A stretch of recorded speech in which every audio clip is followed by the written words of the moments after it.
bien sabido por todos que la época del terrorismo fue uno de los momentos más difíciles que nos ha tocado pasar como país. Un lamentable hecho que pese al pasar de los años se encontrará fresco en la memoria de todos los peruanos.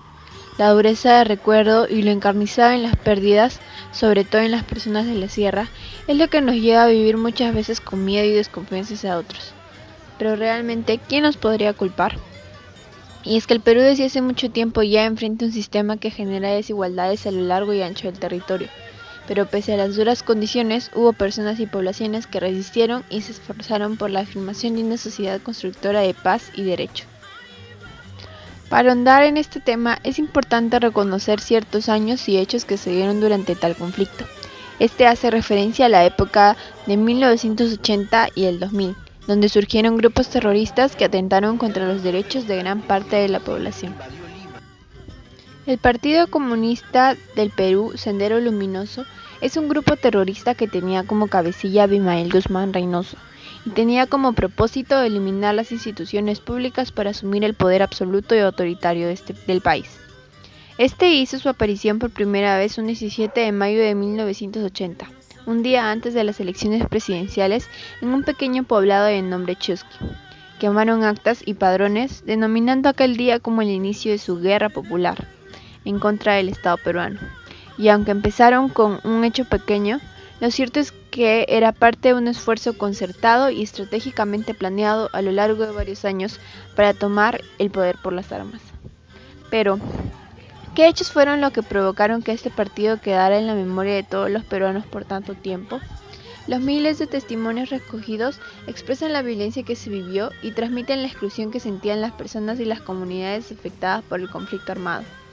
Los departamentos más pobres del país sufrieron de muertes, violaciones, secuestros y torturas a sus dirigentes y organizaciones comunales, silenciando su lucha. Es así que Ayacucho, Junín, Huánuco, Huancavelica, Apurímac y San Martín se convirtieron en el cementerio del 85% de las víctimas de la violencia armada. Fue entonces que el gobierno se dio cuenta que la situación se estaba escapando de sus manos y sus débiles acciones no iban a poder contrarrestar la violencia. Entonces se decidió la entrada de las Fuerzas Armadas a los departamentos afectados.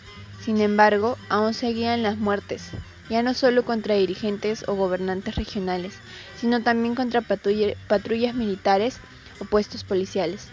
Dicha situación fue la prueba de que el ejército no estaba preparado para la lucha contra los senderistas, y al querer acabar más rápido con este conflicto, se recibieron órdenes de matar a cualquier sospechoso que se encontrara, sin averiguar si era o no parte de Sendero, lo cual se declaró como un atentado contra los derechos humanos debido a las muertes, violaciones y desapariciones que terminaron teniendo igual o mayor número de víctimas que las del grupo terrorista.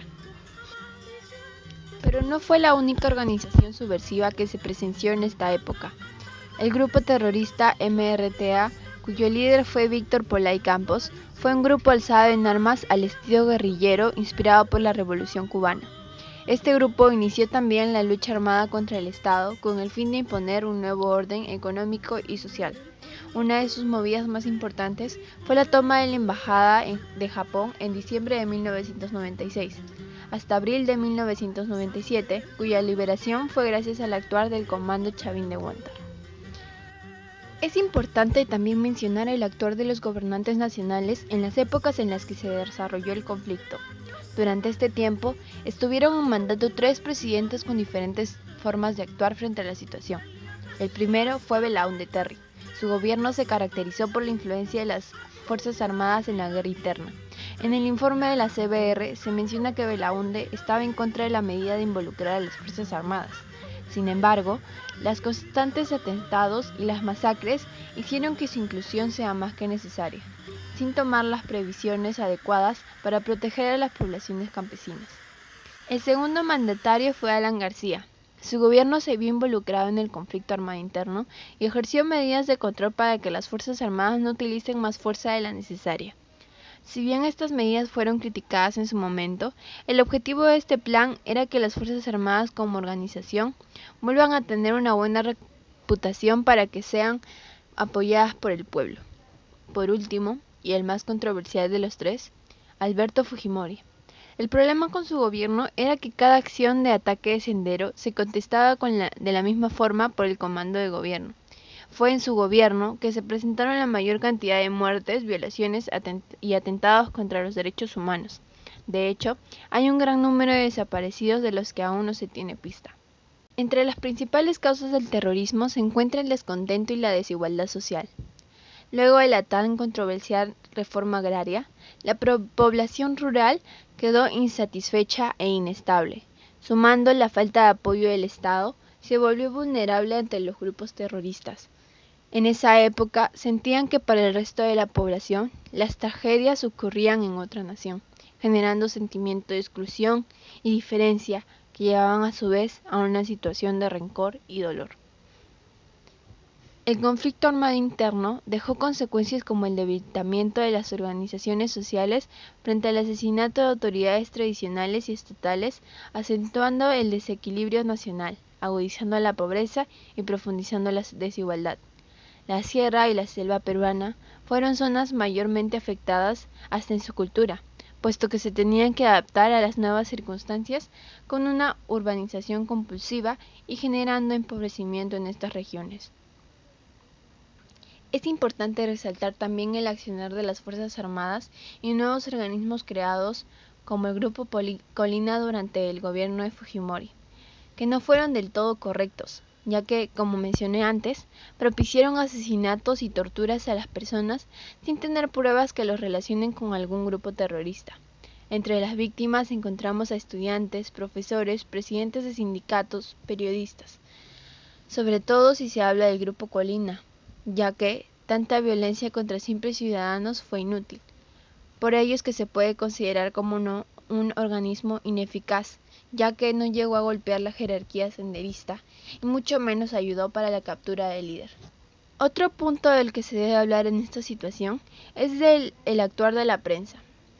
El conflicto armado interno se convirtió en tema central recién a fines de los años 80, cuando el dolor de los pueblos olvidados ya se había vuelto más grande y la destrucción en las regiones pobres no hacía más que acrecentarse cada día. Lo peor de esta situación es que el tema solo llegó a las pantallas porque la violencia de las regiones del sur se estaba trasladando a Lima y los atentados estaban por afectar a los barrios del norte.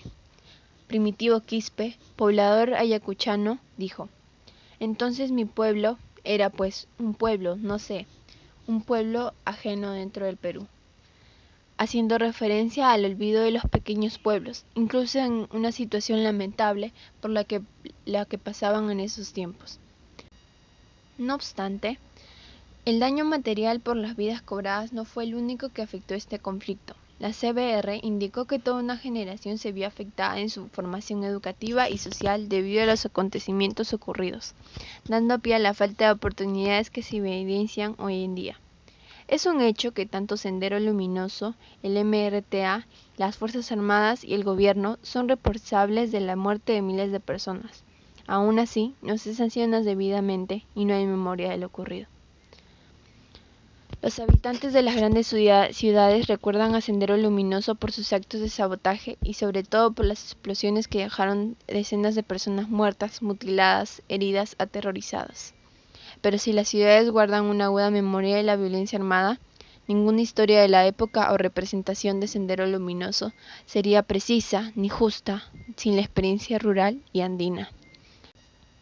La historia del Perú en estos 20 años son la historia de un pueblo sometido a la barbarie de una organización militarizada y terrorista, empeñada en batir el campo, pero atrapado también por la respuesta desesperada y desmedida de un gobierno.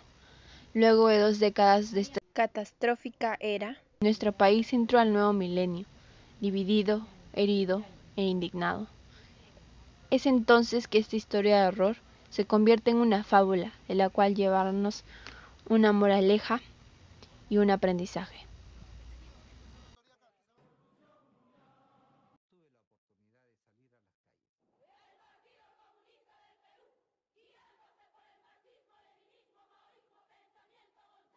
Efectivos de la Policía Nacional quienes